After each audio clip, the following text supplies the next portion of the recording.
विश्वास दाखवलाय भैयांवरती तो असा अखंड चालू राहील। मी यापूर्वी सांगितलंय की नंदुरबारकरची जनता नेहमीप्रमाणेच निकाल लावेल आणि तो निकाल अपेक्षित होता तोच लागलाय। मतदार राजाला जनता जनार्दनाला साष्टांग दंडवत घालतो, नमस्कार करतो की या नवापूर नगरपालिकेच्या निवडणुकीच्या माध्यमातून या नगरपालिकेमध्ये राष्ट्रवादी काँग्रेस पक्षाचे अजितदादा पवार या गटाचे नगराध्यक्ष आणि 23 नगरसेवक नगरसेविके पदासाठी आम्ही उमेदवार उभे केले होते। 2 डिसेंबरला हे मतदान झालं आणि आज 21 डिसेंबरला त्याचा निर्णय आला। मतमोजणी ही झाली आणि त्या मतमोजणीच्या आधारावर आज आमच्या मतदार राजाने आज भरभरून प्रेम भरभरून यश हे राष्ट्रवादी काँग्रेस पक्षाला दिलेला आहे आणि एकतर्फी विजय हा या नवापूरच्या जनतेने, माझ्या मायबाप माऊलीने, माझ्या वडीलधाऱ्या मंडळीने, तरुणांनी, या सगळ्यांनी आम्हाला या नगरपालिकेमध्ये घवघवीत असं यश मिळवून दिलं, आशीर्वाद दिलेला आणि तो जो आशीर्वाद दिलेला आहे तो आशीर्वाद त्यांनी जो दिलेलं आमच्यावर जे प्रेमाचं ओझं आहे ते नक्कीच आम्ही या नवापूरच्या विकासाच्या रूपाने ते आम्ही त्यांना परत करू अशी ग्वाही या निमित्ताने देतो। यासाठी आमचे आदरणीय पालकमंत्री माननीय कोकाटे साहेब, माननीय आमचे प्रदेशाचे सूरज चव्हाण साहेब, आमच्या आमदार माननीय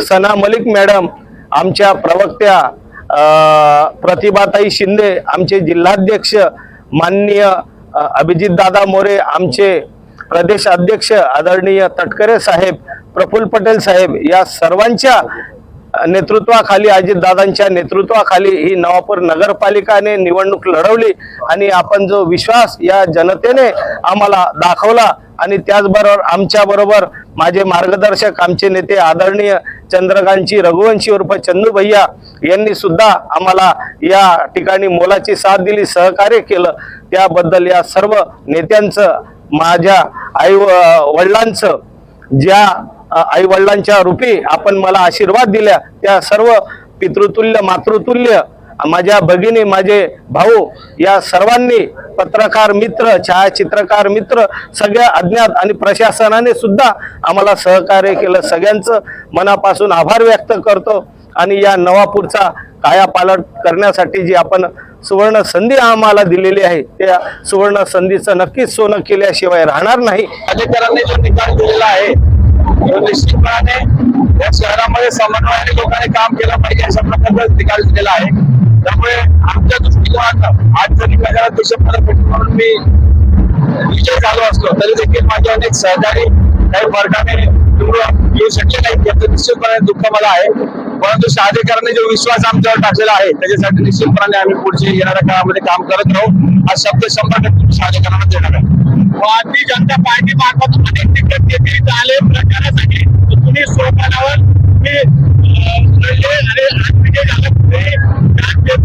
तुम्हाला सगळं समाधान निवडून दिलं, काय सांगू इच्छिता?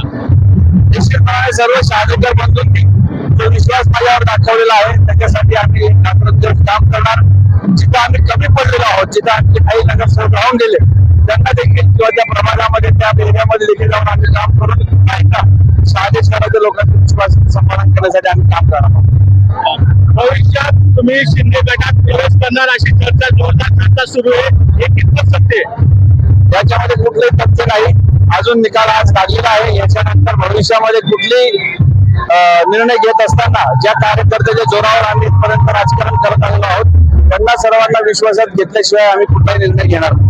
गरीब नवाज पालित गटारीची समस्या, अस्वच्छता प्रमाणात वाढलेले आहे आणि त्या रस्ता जो आहे तुम्ही याच्यासाठी आंदोलन करण्यात आलेलं होतं, हे होणार आहे का भविष्यात? शहादा शहराचे अनेक प्रश्न प्रलंबित राहिलेले आहेत मागच्या अनेक वर्षापासून। या सर्व प्रश्नांना मार्ग लावण्यासाठी किंवा त्याच्यावर काम करण्यासाठी निश्चितपणे जे नगरसेवक शहादेकरांनी निवडून दिलेले आहेत, जे लोकप्रतिनिधी आमदार असतील, खासदार असतील किंवा पालकमंत्री असतील, या सर्वांच्या सोबत काम करून आम्ही शहादा शहराचे प्रलंबित प्रश्न मार्गी लावण्यासाठी आम्ही काम करू। जनता विकास आघाडी जिल्हा परिषद आणि पंचायत समितीमध्ये लढणार आहे का? जिल्हा परिषद आणि पंचायत समितीच्या बाबतीमध्ये अजून आम्ही निर्णय घेतलेला नाहीये, परंतु या संपूर्ण निवडणुकीमध्ये अनेक ज्येष्ठ लोकांनी, ज्येष्ठ नेत्यांनी मला मार्गदर्शन केलं होतं. त्या सर्वांच्या सल्ल्याने आम्ही येणाऱ्या जिल्हा परिषद किंवा पंचायत समितीमध्ये काय करायचं याच्याबाबत आम्ही निर्णय घेऊ. नागपूर, तळोदा, नंदुरबार आणि शहादा भाजपा हे कुठे दिसलेलं नाहीये. भविष्य काय राहणार आहे भाजपाचे? भारतीय जनता पक्षाच्या बाबतीमध्ये नक्कीच काही प्रमाणामध्ये नाराजी लोकांमध्ये होती आणि ते निकालामधून स्पष्ट दिसून येत आहे. आम्ही जनता विकास आघाडीच्या माध्यमातून सर्वच राजकीय पक्षाच्या विचारधाराच्या लोकांना जे मानणारे आहेत त्यांनी सोबत येऊन काम केलं पाहिजे याच्यासाठी आम्ही जनता विकास आघाडी स्थापन केली होती. आणि म्हणूनच येणाऱ्या काळामध्ये कुठल्या पक्षाबद्दल बोलण्यापेक्षा शहराचा विकास कसा होईल याच्यावर काम करणं अधिक आम्ही त्याच्यावर विचार करतो. भाजपाच्या 20 नगरसेवक तुमच्या कधी जवळ घेणार आहे का त्यांना तुम्ही? आज अजून निकाल आज आलेला आहे. राजकीय पक्ष त्यांची भूमिका काय घेतात, त्यांचे नेते काय निर्णय घेतात याच्यावर भविष्यात विचार करण्यात येईल. परंतु शहादे शहराच्या लोकांनी विकासाच्या दृष्टिकोनानं कल दिलेला आहे आणि समन्वयाने लोकांनी काम केलं पाहिजे अशा प्रकारचा निर्णय लोकांनी दिलेला आहे. पण त्याच्यावर आम्ही काम करतो.